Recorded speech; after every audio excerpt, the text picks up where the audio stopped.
여러분, 한국은행의 섬뜩한 경고, 중국에 다 뺏긴다. 무슨 말일까요? 바로 신성장 산업들이 위험에 처했다, 이런 얘기입니다. 그만큼 말입니다. 원자재 수급에 대한 안정성이 무너졌다는 얘기예요. 지금 전 세계는 공급망 대란이라고 이야기하잖아요. 러시아가 우크라이나를 침공함으로써 이게 전 세계는요 원자재가 폭등했어요. 안 그래도 코로나19 때문에 다양한 이유로 원자재 가격이 올라가고 있었거든요. 여기에다가 우크라이나 사태가 쉽게 말하면 설상가상 한 방 더 친 거죠. 그 바람에 말입니다. 국제유가는 국제유가대로 지금 계속 올라가잖아요. 미국이 오죽했으면 전략 비축률을 풀겠습니까? 우리나라도 전략 비축률을 풀고 있습니다. 그런데도 물가를 잡아가기는 쉽지 않아 보입니다. 여기에다 천연가스는 어때요? 폭등의 폭등이죠. 석탄도 마찬가지입니다. 유연탄이든 무연탄이든 지금 올라가는 속도가 장난이 아닙니다. 어디 그뿐입니까? 광물들은 어떻습니까? 광물들은 지금 난리도 아니에요. 난리도.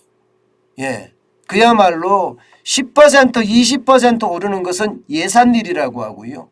많이 올라가면 1년 전 대비해 보면 2배. 2배면 100%입니다. 100%씩 올라간데도 엄청나게 많습니다. 곡물값도 마찬가지입니다. 곡물값도. 뭐 콩이나 옥수수나 밀의 어떤 올라가는 상승률 지금 그 어느 때보다 커지고 있습니다. 이 때문에 한국은행은요 원자재 가격이 워낙 오르기 때문에 대한민국의 신성장 동력들 뭐 반도체든 2차 전지든 아니면 바이오 헬스케어든 뭐든지 간에 중국과 경쟁력에서 밀릴 수 있다는 거예요. 중국과 경쟁력에서. 이게 심화되면 심화되는 만큼 중국에 오히려 다 뺏길 수도 있다 하는 그런 전망까지 내놓고 있습니다. 무섭죠? 진짜 무섭습니다. 저는 이런 요인들, 이런 보고서가 절대 사장돼서는 안 된다고 생각을 해요. 이런 보고서들이 많이 알려졌어요. 많은 이 경제 지도자들 또 정치 지도자들이 깨달아야 됩니다. 그래야지만이 대한민국이 중국의 속국이 안 되는 비결입니다. 저는 이대로 가면 중국의 부품이나 납품하는 속국이 될 가능성 굉장히 큽니다. 일본이 반도체 강국이라고 이야기했잖아요. 첨단 제품의 강국이라고 이야기했습니다. 여러분들도 기억하실 거예요. 1980년대 초반만 하더라도요. 일본에 있는 모든 전자제품이 첨단 기술이었어요. 뭐 미니 카세트부터 시작해서 코끼리 밥솥까지. 그런데 지금 어느 누가 일본 제품을 첨단 제품이라고 사옵니까? 안 사옵니다. 코끼리 밥솥조차도 우리가 더 잘 만든다고 이야기할 정도예요. 그렇게 일본이 무너지는 거 봤습니다.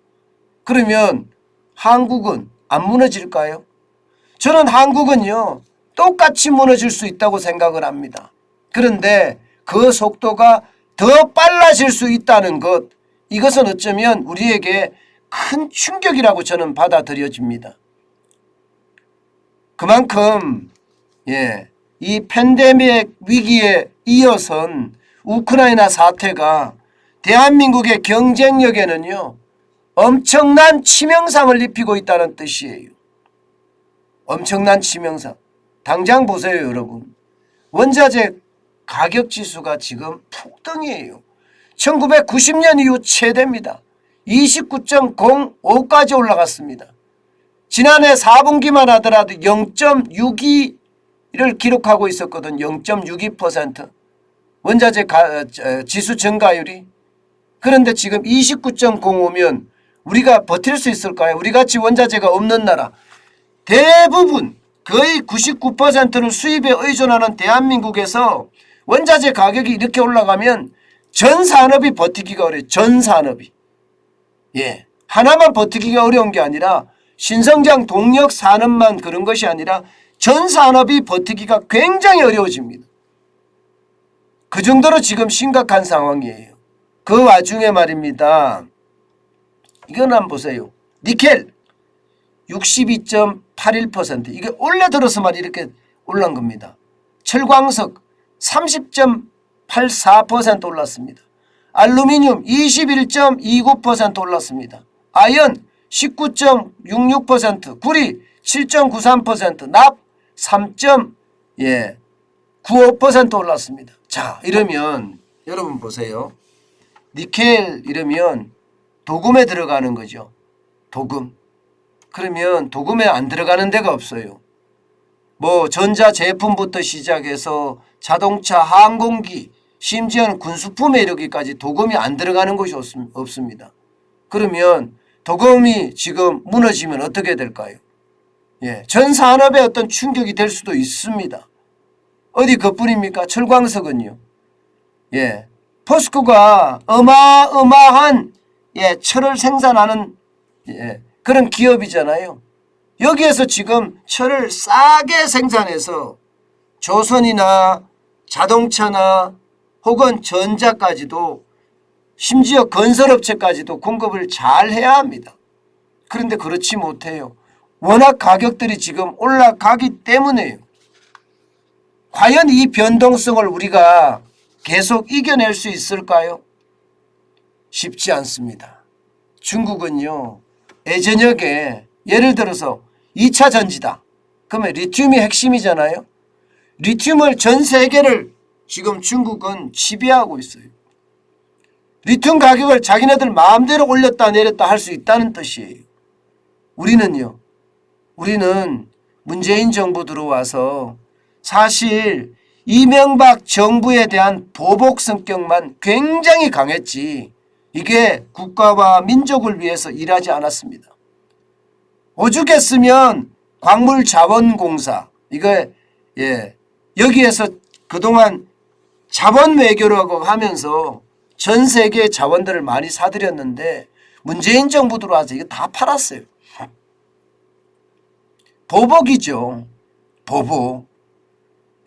국가의 어떤 장래는 전혀 생각하지 않고 오로지 말입니다.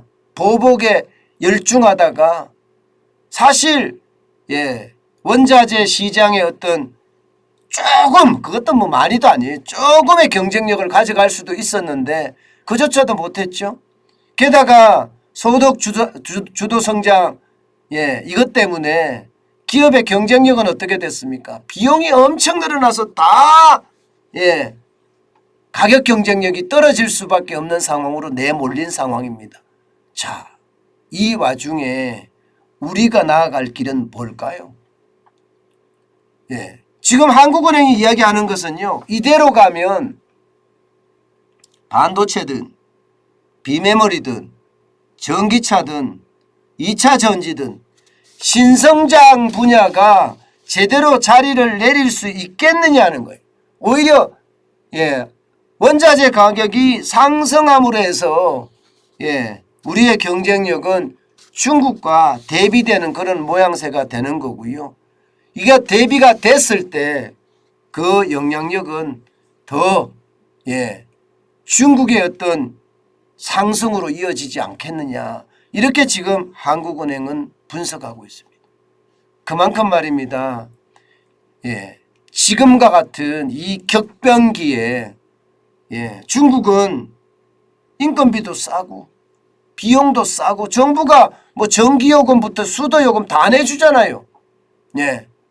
그러면서 말입니다. 기업의 경쟁력은 점점 높아지는 반면에 우리는 원자재도 비싸고 인건비도 폭등했고 지금 뭐 기업에 대한 규제 어마어마하잖아요. 이런 것들이 한꺼번에 지금 몰려들기 때문에 우리 경쟁력은 그만큼 떨어질 수밖에 없는 것. 바로 이 부분을 한국은행은 우려하고 있는 겁니다. 예, 그만큼 말입니다. 예, 우리 시장에 대한 충격이 커질 거예요. 여러분, 실제로 말입니다. 상품 무역 수지가 적자가 나는 것, 이런 게 단적인 예예요. 왜 적자가 날까요?